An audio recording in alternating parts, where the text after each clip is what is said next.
Have you ever looked at seemingly random events in your life, or maybe just scattered bits of information, and found yourself wondering, is there some hidden pattern here?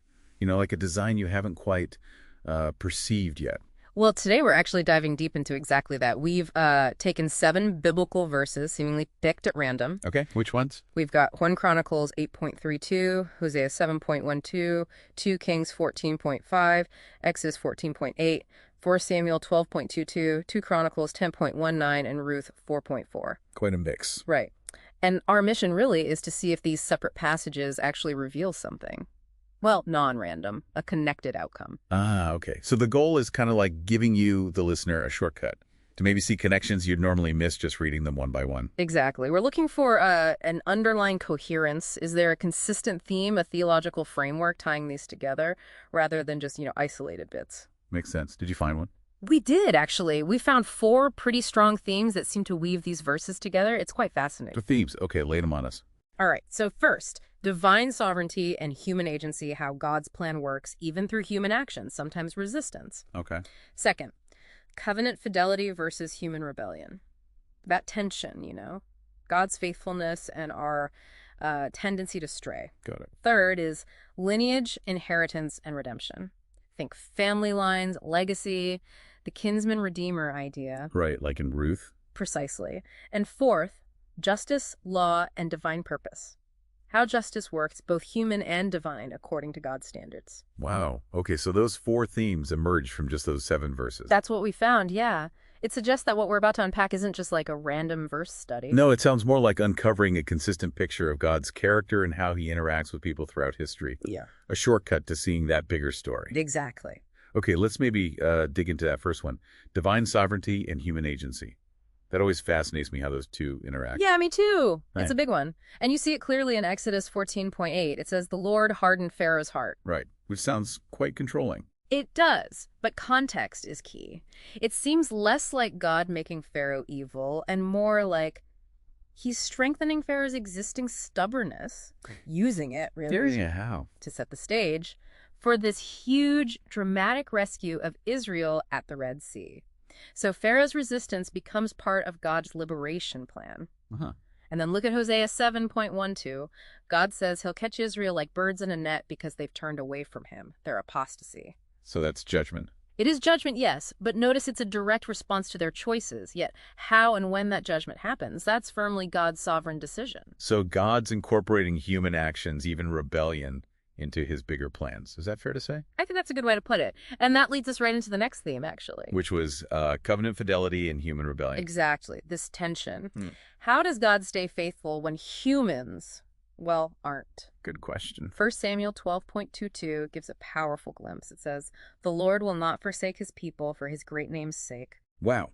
Even though contextually, hadn't Israel just demanded a human king, sort of rejecting God? Precisely. Even after that rejection, the promise holds. It shows God's commitment isn't based on their performance, but on his own character, his great name. That's quite something. God's faithfulness is unwavering. Yeah.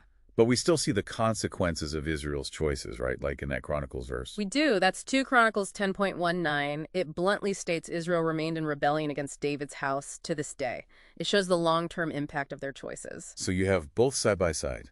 God's steady faithfulness and the real lasting consequences of human rebellion. That's the dynamic. It's consistent. Divine steadfastness meeting human inconsistency. Okay. Beyond those first two, you mentioned lineage, inheritance, and redemption. How do those fit in? Well, think about 1 Chronicles 8.32. It's part of those long genealogies. Which, let's be honest, can sometimes feel a bit like reading a phone book. They can. But they were vital, especially after the exile. They were about reestablishing identity, proving who belonged to God's people. It wasn't just names. It was like God mapping out his promise. Keeping track of the family line. Exactly. And then you connect that to Ruth 4.4. That whole scene with Boaz and the other kinsman. The kinsman redeemer? Right. That intricate legal process wasn't just about property. It was about preserving the family name, ensuring the lineage continued. And crucially, that specific process in Ruth secures the line leading to King David. And ultimately, to the Messiah. So, seemingly dry legal stuff and lists of names are actually key parts of the redemption story. Absolutely. They're foundational. Which brings us to the last theme, Yeah. justice, law, and divine purpose. Okay. Look at 2 Kings 14.5. King Amaziah punishes his father's assassins. Right, he executes them. Yes, but, and this is key, he spares their children. Why? Because the law of Moses specifically forbids punishing children for their parents' sins. Deuteronomy 24.16, individual responsibility. Precisely. So you see God's principles of justice directly influencing human law and governance. It's not arbitrary vengeance. That's a clear example of human justice following divine law. What about God's direct justice in these verses? Well, circle back to Exodus 14.8. God's action against Pharaoh isn't just sovereignty, it's also justice against an oppressor, leading to liberation. Makes sense. And Hosea 7.1, where God catches Israel in a net.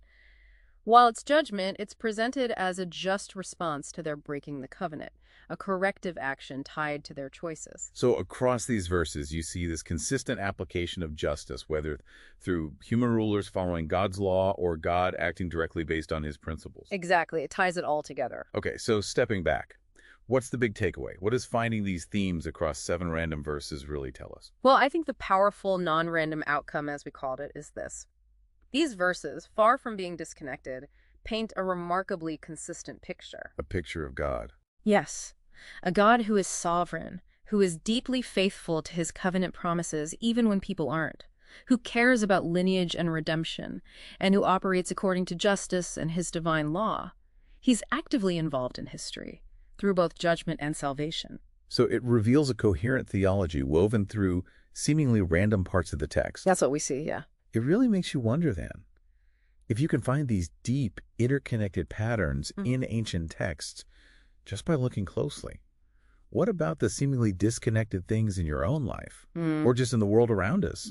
Could there be larger, coherent designs there too that maybe we just haven't perceived yet?